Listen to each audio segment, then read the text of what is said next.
하나님 사랑. 네, 한 주간 평안하셨습니까? 네, 우리 코로나19 시대에 답답하고 뭔가 이렇게 늘 억눌린 듯한 마음 이렇게 갖고 있는데 한 주 동안 하나님께서 지켜주시고 이렇게 또 건강한 모습으로 함께 예배를 드릴 수 있게 되어서 감사합니다. 요즘에는 이것도 감사죠. 그냥 지난주와 똑같은 모습으로 여기 앉아있다는 자체가 이제 감사합니다. 우리가 이제 예수님을 믿고 보통 우리가 거듭난 이성이다 그러는데 거듭난 이성을 가지고 우리 시대에 하나님의 선하시고 기뻐하시고 온전한 뜻이 무엇인지 생각을 해보게 됩니다. 하나님이 물론 뭐 믿지 않는 사람들이야 이렇게 우연히 전염병이 번져서 세상이 이렇게 됐다 생각할 수 있지만 우리는 우연을 생각하는 사람들이 아니라 하나님의 섭리를 믿는 사람들이니까요. 물론 각자 다 생각이 다르겠지만 답이 또 바로 나오는 것도 아니죠. 하나님이 이 가운데서 선하신 뜻이 무엇일까? 하나님 기뻐하신 뜻이 무엇일까? 생각을 해보게 되는데 이런 생각을 하게 됩니다. 어차피 우리가 지금은 놀러도 다니기 어렵고 여행 다니기도 어렵고 사람 만나기도 어렵고 굉장히 어떻게 보면 혼자 사는 사람, 혼자 아주 친밀한 사람들과 아니면 혼자 지내는 시간이 많은 그런 시대를 우리가 살고 있잖아요. 지금은 뭐가 가장 필요한 시대인가 생각해 보니까 스스로 자존감을 세우고, 그죠? 스스로 할 일을 찾고, 스스로 생각하고, 또 스스로 즐기고 그런 걸 할 수 있는 어떻게 보면 주체적인 인간, 주체적인 사람을 만들어가는 그런 시대가 아닌가 생각이 됩니다. 우리가 코로나 전에는 막 사람 많이 만나고 먹으러 다니고 놀러 다니고 막 이렇게 해서 주체성을 세우기 어려운 시대였다면 지금은 하나님 앞에서 나를 겸손히 바라보고 내가 뭘 좋아하는지, 무엇을 할 수 있는지, 또 내가 뭘 해야 되는지 진지하게 고민하고 생각하는. 저는 책을 많이 읽고 있습니다. 그동안은 책을 많이 못 읽었는데 지금 책을 많이 읽고 있고 거의 제 생활 지출의 책값이 3분의 1은 들어갑니다. 온라인으로 책 주문해서 읽고 그래서 책을 읽으면서 이 시대에 대해서 많이 생각하게 되고 많은 통찰력도 얻게 되고 내가 정말 많이 무식하구나, 세상에 대해서 나 마음을 많이 닫고 살았구나 생각하게 되고 우리가 다 할 수는 없지만 또 이 시대는 언젠가는 끝나겠습니다. 우리가 이 시대가 끝났을 때 하나님 앞에 더 성숙한 한 인간으로 그렇게 서기를 원합니다. 네, 우리 오늘 요절 말씀 9장 36절입니다. 같이 한번 읽고 말씀 같이 나누겠습니다. 시작. 예수님께서는 사람들을 불쌍히 여기셨습니다. 그것은 사람들이 마치 목자 없는 양처럼 대팽이에 젖어서 고통당할 것을 염려했기 때문입니다. 하나님 아버지, 시간 우리 말씀 듣기 원합니다. 성령님께서 우리에게 주님 말씀하여 주시고 깨닫게 하시고 또 예수님을 만나는 귀한 시간 되게 하여 주십시오. 우리 주 예수님의 이름으로 기도합니다. 아멘. 자, 우리는 지금 사도 마태가 전한 그 천국 복음의 여정을 따라가고 있어요. 자, 지금 우리가 어디쯤 와 있나요? 마태복음 몇 장? 네, 9장에 와 있습니다. 자, 우리 이제 예수님이 산에 올라가서 말씀을 전하시고 내려오셔서 행하신 기적 이야기를 우리가 좀 따라가는 중이죠. 네, 그 지난 시간까지 우리가 첫 번째, 두 번째 세 쌍의 기적 이야기를 들었습니다.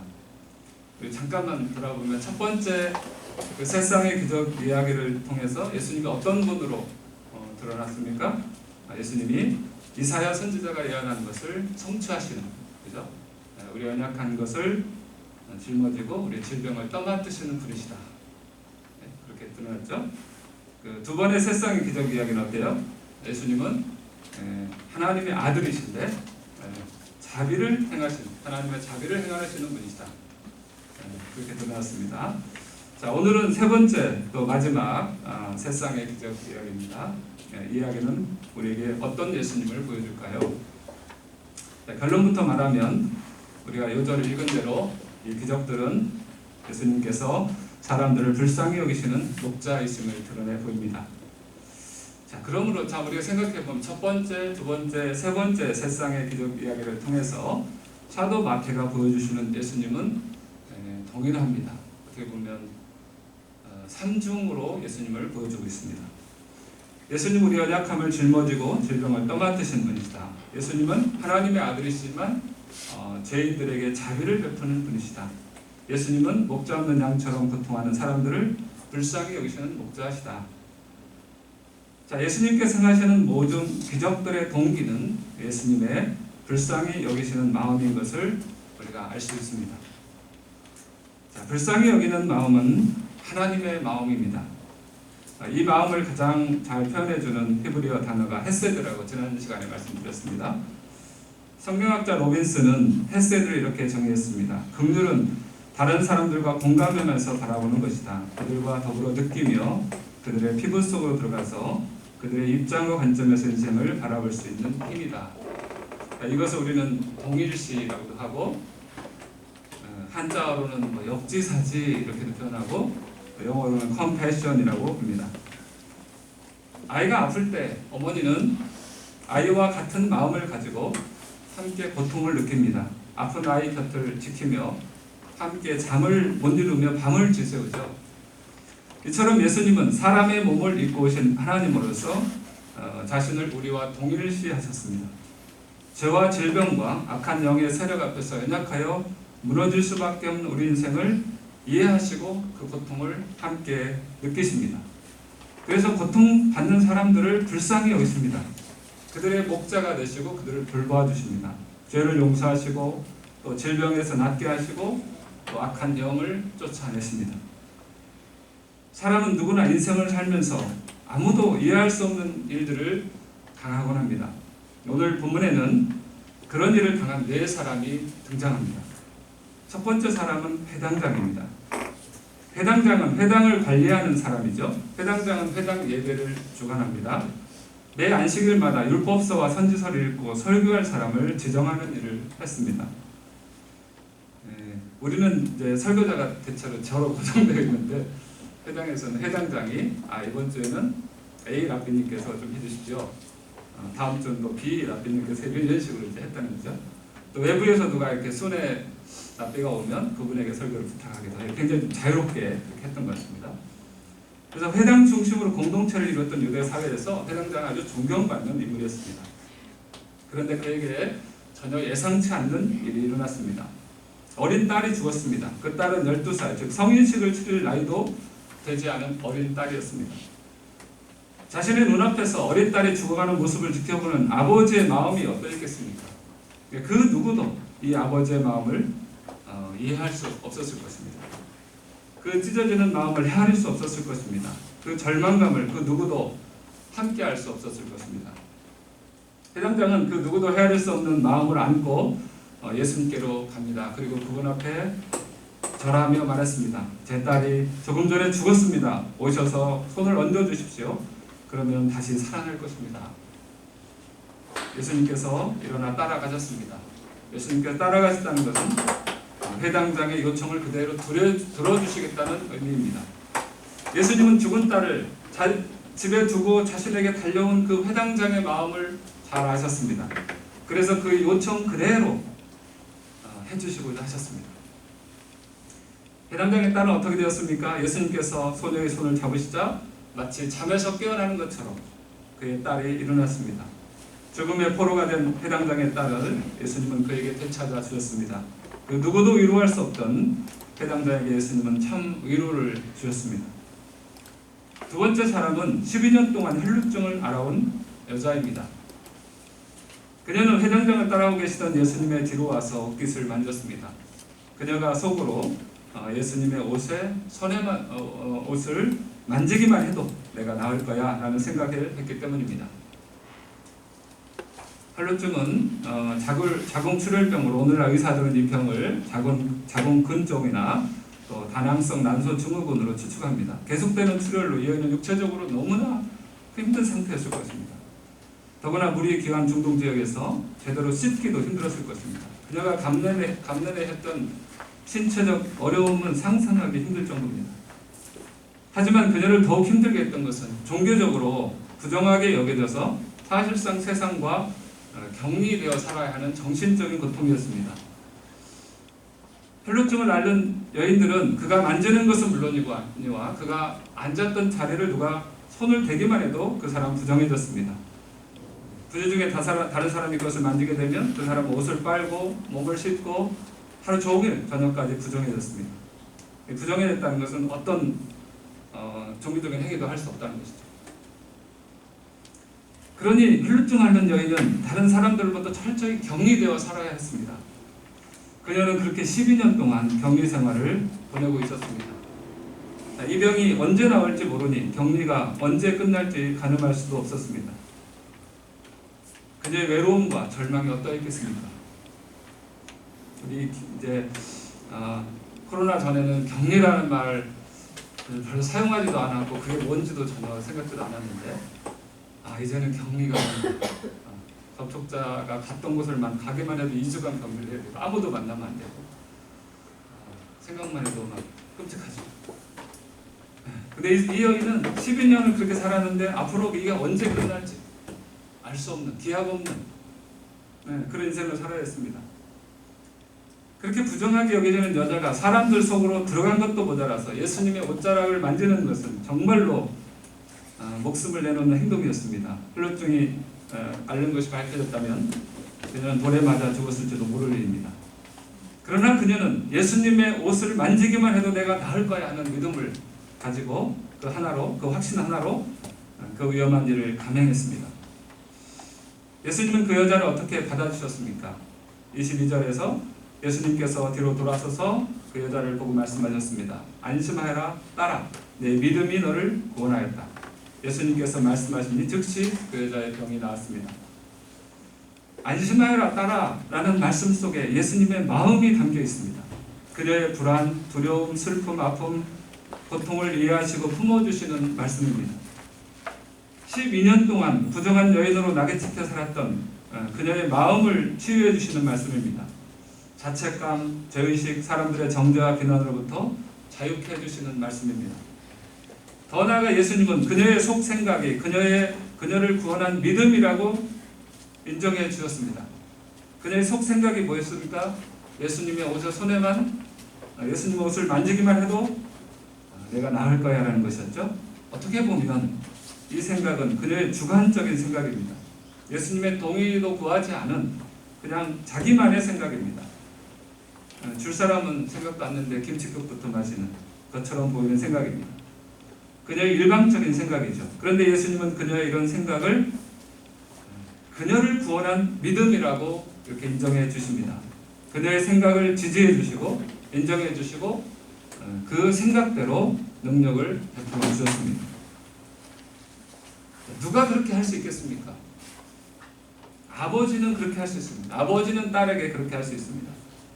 아버지는 딸을 마냥 지지합니다. 딸이 행복할 수 있다는 뭐든지 네 생각대로 해라 이렇게 합니다. 예수님은 그녀를 아버지의 마음으로 영접해 주셨습니다. 당시의 사회적인 통념 또 율법의 규례와 제한을 뛰어넘어서 아버지의 사랑으로 그녀를 축복해 주셨습니다. 세 번째 주인공은 앞을 보지 못하는 두 사람입니다. 그들은 시각장애인들입니다. 그들은 예수님을 볼 수 없었습니다. 그래서 멀리서 따라오면서 큰 소리로 외쳤습니다. 다윗의 자손이여 우리를 불쌍히 여겨주소서.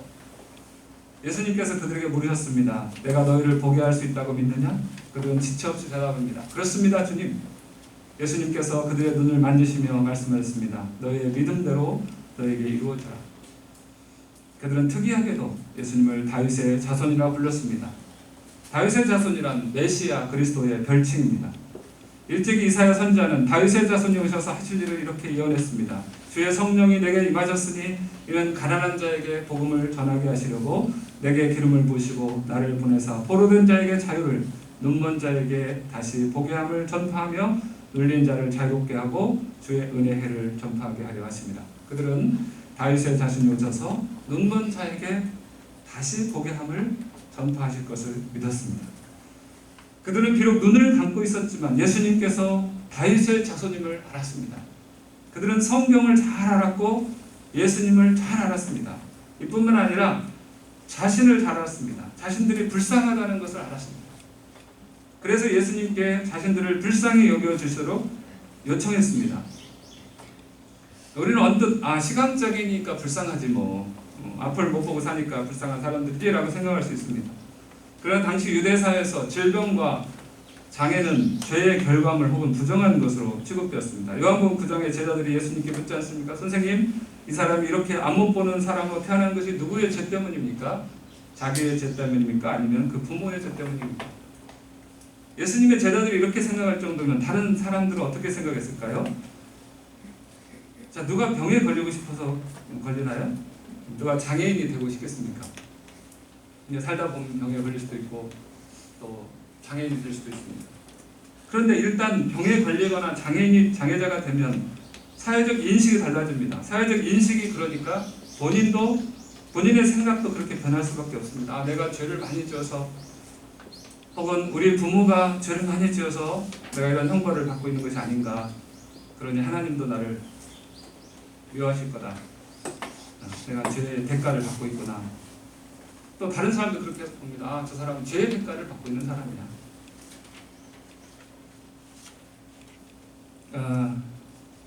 제가 어떤 분하고 대화를 했는데 이분도 이제 인생에 정말 다른 건 다 문제가 없는데 한 가지 문제가 있어요. 정말 해결이 안 돼요. 아무리 노력을 해도 그 문제가 해결 안 됩니다. 그러니까 그 말을 하더라고요. 내가 정말 무슨 죄를 이렇게 많이 지었어. 이런 어려움을 당합니다. 근데 이 본문의 두 사람은 달랐습니다. 그들은 자신들의 하나님 아들로부터 긍휼히 여김을 받을 자들임을 알았습니다. 그리고 예수님께 불쌍히 여겨달라고 그렇게 요청했습니다. 이게 쉬운 일인 것 같아도 그렇게 사람들을 보면 이렇게 쉬운 일이 아닌 것 같습니다. 이게 정말 믿음이 있어야만 가능한 일입니다. 우리가 이제 어떤 사고를 당하든가 질병에 걸리든가 안 좋은 일을 당할 때 우리 어떻게 해야 될까요? 내가 예수님께로부터 불쌍히 여김을 받아야 될 사람이다 라고 생각해야 될 줄 있습니다. 그래야 예수님께 요청할 수 있습니다. 나를 탓하거나 또 다른 사람의 시선에 떠돌리거나 또 상황을 원망하거나 하지 않고 본문의 두 사람처럼 주님을 향해서 외칠 수 있습니다. 다윗의 자손 예수여 나를 불쌍히 여겨주십시오. 나를 정말 불쌍히 여겨주십시오. 그렇게 주님께 외칠 수 있습니다. 전생에 내가 무슨 죄를 져서 이렇게 하지 않고 주님은 나를 불쌍히 여겨주십시오. 내가 왜 이렇게 재수가 없나 이런 일을 당하나 하지 않고 주님 나를 불쌍히 여겨주십시오. 이렇게 할 수 있습니다. 예수님은 그들의 요청대로 그들을 불쌍히 여기셨습니다. 하나님이 창조하신 아름다운 세상을 두 눈으로 보지 못하는 그들을 불쌍히 여기셨습니다. 빛이 없는 캄캄한 어둠 속에 살아야 하는 그들의 인생을 불쌍히 여기셨습니다. 사랑하는 사람의 얼굴을 볼 수 없는 그들의 안타까운 처지를 불쌍히 여기셨습니다. 그리고 그들의 믿음대로 그들의 눈을 뜨게 해주셨습니다. 마지막 사람은 귀신 들려 말하지 못하는 사람입니다. 이 사람도 귀신 들리고 싶고 그래서 기운 게 아니죠. 어쩌다 보니까 귀신 들렸습니다. 이 사람은 심지어 자기 의지로 예수님께 나오지도 못합니다. 사람들은 그 사람의 손을 이끌어서 예수님께 데리고 갔습니다. 예수님께서 귀신을 내쫓아 말 못하던 사람이 말을 하게 되었습니다. 말을 할 수 있다는 것은 사람의 특권이죠. 사람다운 것은 말을 할 수 있는 능력에 있습니다. 우리는 말을 통해서 서로의 생각을 소통합니다. 감정을 나누기도 합니다. 그런 사람에게 말 못하는 것만큼 답답한 일이 없습니다. 마음속에 있는 것을 말로 표현하지 못하는 답답함은 정말 겪어보지 못한 사람은 이해할 수 없겠죠.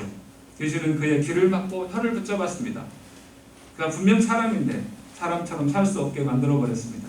예수님은 그가 말을 하지 않아도 그의 답답함을 아셨습니다. 그의 말 못하는 고통을 이해하셨습니다. 귀신을 내쫓아 그가 말을 할 수 있게 해주셨습니다. 35절은 예수님이 행하신 모든 사역에 대한 요약입니다. 예수님은 모든 성읍과 마을을 두루 다니시며 온갖 질병과 고통을 치료해 주시고 하나님 나라에 대한 기쁜 소식을 전하셨습니다. 자, 예수님께서 이렇게 하신 것은 그들을 목자 없는 양처럼 보시고 불쌍히 여기셨기 때문입니다. 36절 말씀 다시 한번 읽겠습니다. 시작. 예수님께서는 사람들을 불쌍히 여기셨습니다. 그것은 사람들이 마치 목자 없는 양처럼 팽개쳐서 고통을 당하고 때문입니다. 우리가 잘 아는 대로 가축 중에서 양은 가장 연약한 동물 중 하나지요. 눈이 어두워서 판단력이 흐립니다. 다리가 짧아 빨리 뛸 수도 없습니다. 몸에 털이 많아서 가시덤불에 걸리거나 균형을 잃고 쓰러지기 쉽습니다. 양은 스스로 먹이를 찾을 수 없고 스스로 자신을 방어할 능력이 없습니다. 그러므로 양에게 목자가 없다는 것은 비극입니다. 길을 잘못 들어 엉덩이에 빠지고 가시덤불에 갇히고 낭떠러리에 떨어져 다치고 온갖 질병에 시달리게 됩니다. 성경은 사람을 양에 비유합니다. 언뜻 생각하면 제가 이제 성경 처음 이렇게 들었을 때 정말 이 비유는 안 맞는다 이렇게 생각했습니다. 왜냐하면 사람을 뭐라고 부르냐면 만물의 영장이라고 부르잖아요. 사람은 만물의 영장이라고 부르줍니다. 사람은 지구상의 어떤 피조물보다 강합니다. 먹이사슬의 정점에 있는 포식자입니다. 뭐 사자, 호랑이가 왕이지만 우리는 사자, 호랑이도 잡아먹잖아요. 그런 인간을 양에 비유했다는 것이 모순처럼 보입니다. 그러나 하나님의 말씀은 진리입니다. 인간은 지혜로운 것 같지만 눈이 어두워 한치 앞도 보지 못합니다. 인간은 강한 것 같지만 연약합니다. 눈에 보이지 않는 바이러스의 공격에도 쉽게 무너집니다. 인간은 자신의 길을 잘 아는 것처럼 보이지만 알지 못합니다. 잘못된 길로 들어서기 쉽습니다. 특별히 인간은 질병과 죽음과 악한 영들 앞에서 무기력합니다. 이들의 공격에 찢기고 상처 입고 쓰러지고 그 생명을 다합니다. 예수님이 오신 이유는 이들에게 목자가 필요하기 때문입니다. 하나님은 오래전에 선지자 에스겔의 입을 통해 참 목자를 보내주시겠다고 약속하셨습니다. 내가 그들 위해 한 목자 곧 나의 종 다윗을 세울 것이요 그가 그들을 기르고 돌볼 것이다. 그가 그들을 돌보고 그들의 목자가 될 것이다. 하나님이 약속하신 목자가 바로 다윗의 자손 예수님입니다. 예수님은 사람들을 불쌍히 여기시는 목자이십니다.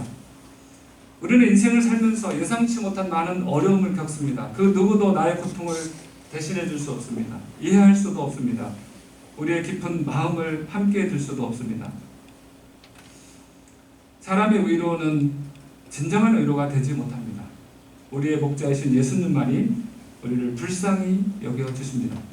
불쌍히 여긴다는 말은 헬라어로 스프랑크리즈마인데 우리말로는 애간장이 끊어지는 아픔을 느낀다는 의미입니다. 애간장이 우리의 신체 그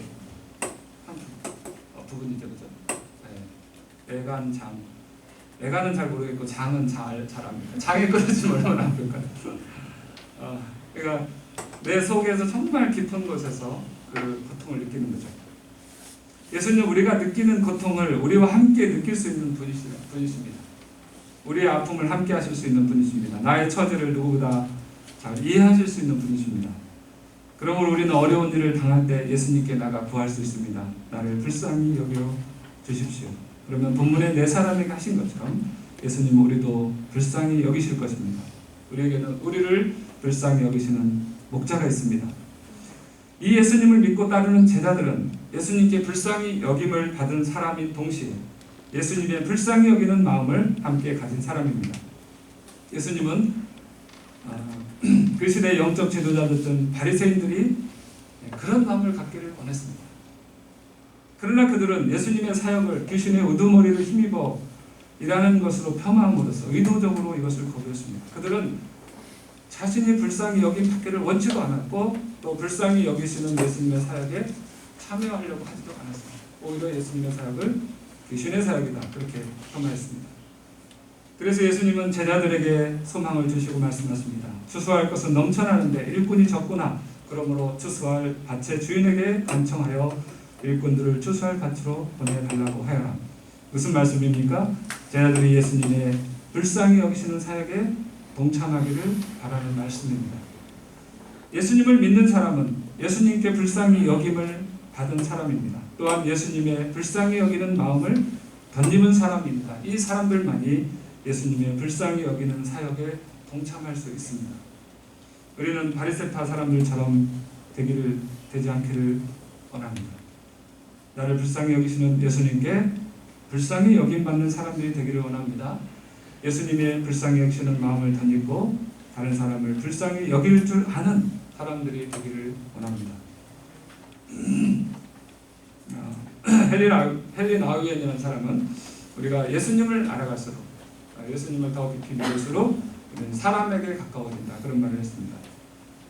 우리는 예수님을 통해 긍휼의 힘이 있음을 보았습니다.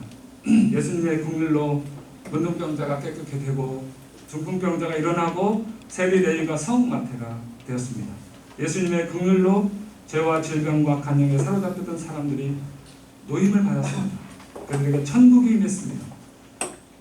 부모가 자식을 불쌍히 여기고 자식이 부모를 불쌍히 여긴다면 그 가족은 천국이 될 것입니다. 부부가 서로를 불쌍히 여긴다면 그들은 결코 헤어지는 일이 없을 것입니다.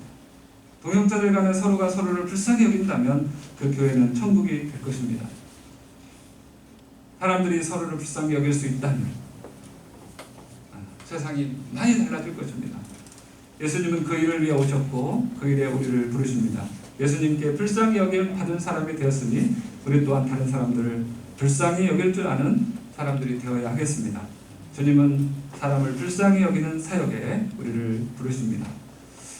기도하겠습니다. 하나님 아버지, 우리 주님께서 사람들을 불쌍히 여기시는 목자로 오신 것을 감사합니다.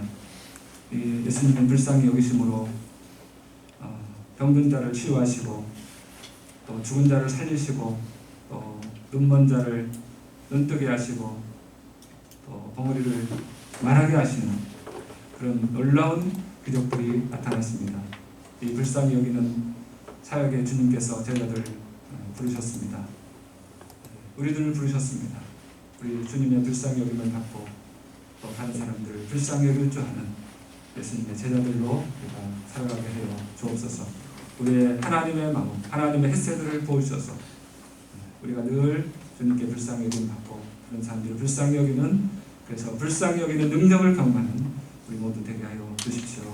우리 안에 하나님의 나라를 이루어 주십시오. 우리 심령의 성령께서 모든 나의 욕심과 이기심과 탐욕과 경쟁심과 이런 것들을 물리쳐 주시고 깨뜨려 주시고 불쌍히 여기는 마음으로 늘 충만케 하여 주옵소서. 감사드리며 우리 주 예수님의 이름으로 기도합니다.